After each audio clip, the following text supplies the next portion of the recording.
Bismillahirrahmanirrahim. Assalamualaikum warahmatullahi wabarakatuh. Alhamdulillahirabbil alamin. Wal aqibatu lil muttaqin. Wala udwana illa 'alal zalimin. Wassalatu wassalamu ala asrafil anbiya'i wal mursalin Sayyidina Muhammadil Karim wa ala alihi wa sahbihi ajma'in. Amma ba'd.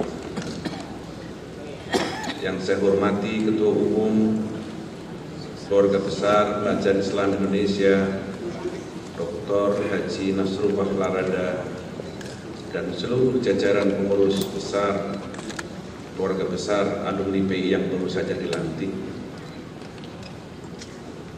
Ketua Dewan Pertimbangan Keluarga Besar PI Bapak Haji Sutisno Bahir, Sekretaris Dewan Pakar Keluarga Besar PI Profesor Dr. Arif Satria yang juga Rektor IPB, Dewan Penasihat Keluarga Besar PI Al-Mukarram Kiai Haji Khalil Ridwan,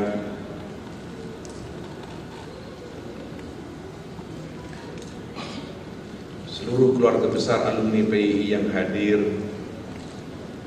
Saya ingin menyapa sahabat saya, wabil khusus Saudara Ali Mukhtar Ngabalin.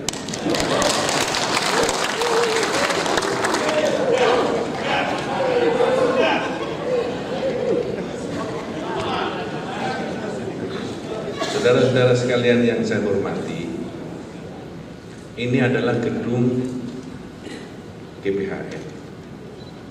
Di gedung ini dulu semua perencanaan tentang garis besar haluan negara direncanakan dan dibahas. Pada zaman reformasi ketika diselenggarakan amandemen Undang-Undang Dasar 45 tahun 99, 2000, 2001, 2022, gedung ini menjadi saksi bagaimana berbagai macam amandemen Undang-Undang Dasar dirumuskan. Dan hari ini alumni Keluarga Besar PI dilantik di gedung yang bersejarah ini. Selaku Ketua Majelis Permusyawaratan Rakyat Republik Indonesia, kami mengucapkan selamat datang dan terima kasih. Kehadiran Ibu dan Bapak di gedung ini bagi kami adalah kehormatan yang luar biasa. Acara hari ini bertepatan dengan 2 minggu akan diselenggarakannya Hari Ulang Tahun Kemerdekaan Republik Indonesia yang ke-80. 17 Agustus 1925 akan jatuh pada hari Ahad, tepat 2 minggu yang akan datang. 80 tahun kemerdekaan Republik Indonesia adalah hari dan tahun yang sangat penting dalam perjalanan kita sebagai bangsa. Ini adalah negara yang dirumuskan bersama dan menjadi konsensus bersama dari para pemimpin kita, para pendiri negara kita, bahkan para ulama dan pemimpin-pemimpin serta orang tua kita. Konsensus untuk menyatukan perbedaan kita, perbedaan pandangan, perbedaan latar belakang, perbedaan budaya, perbedaan etnis, bahkan perbedaan agama, menjadi konsensus, menjadi satu, melebur dalam Indonesia. Kita menyepakati simbol kita menjadi merah putih. Kita menyepakati dasar negara kita menjadi Pancasila, dan kita menyepakati kita menjadi NKRI. Itulah konsensus kita. Konsensus lebih tinggi dari sebuah produk politik apapun.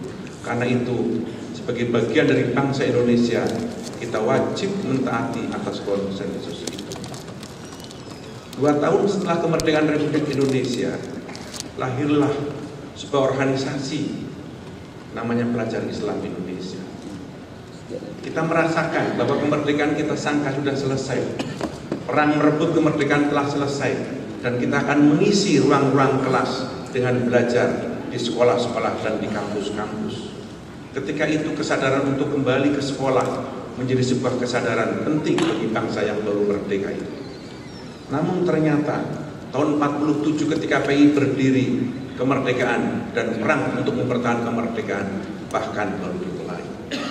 Maka kesadaran terhadap ilmu dan sekolah ketika PI berdiri belumlah sempurna.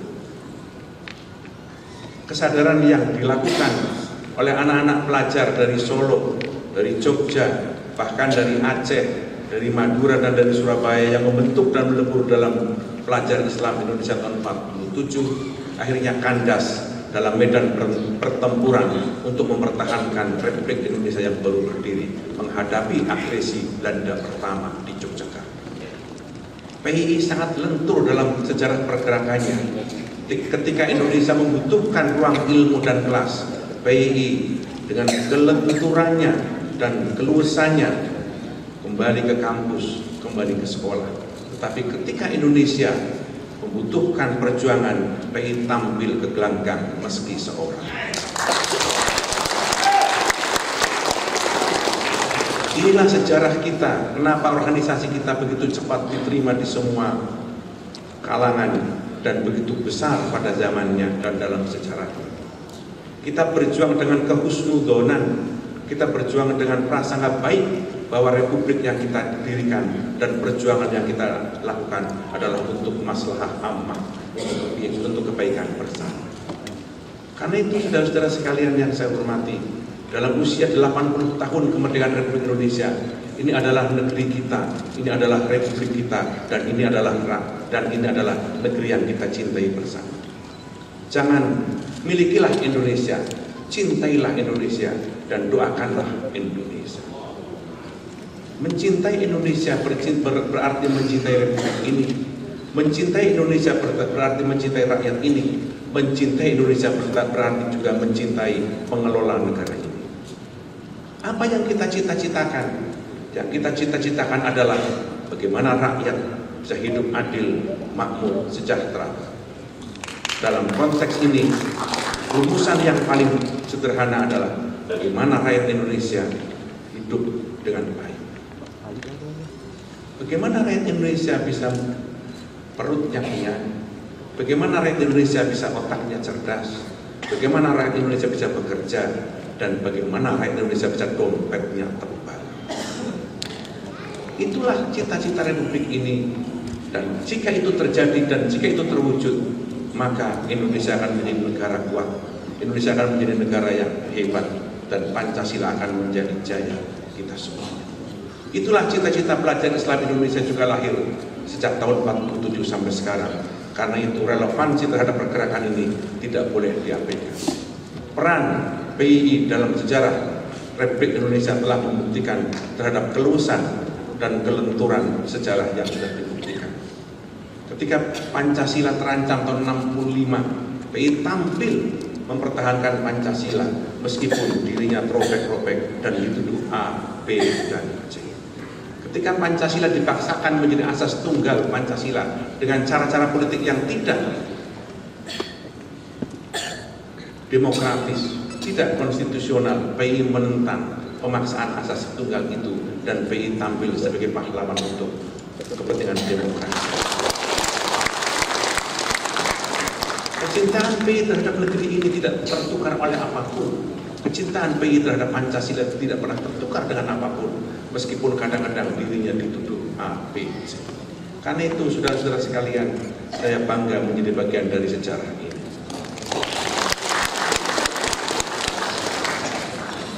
Kami percaya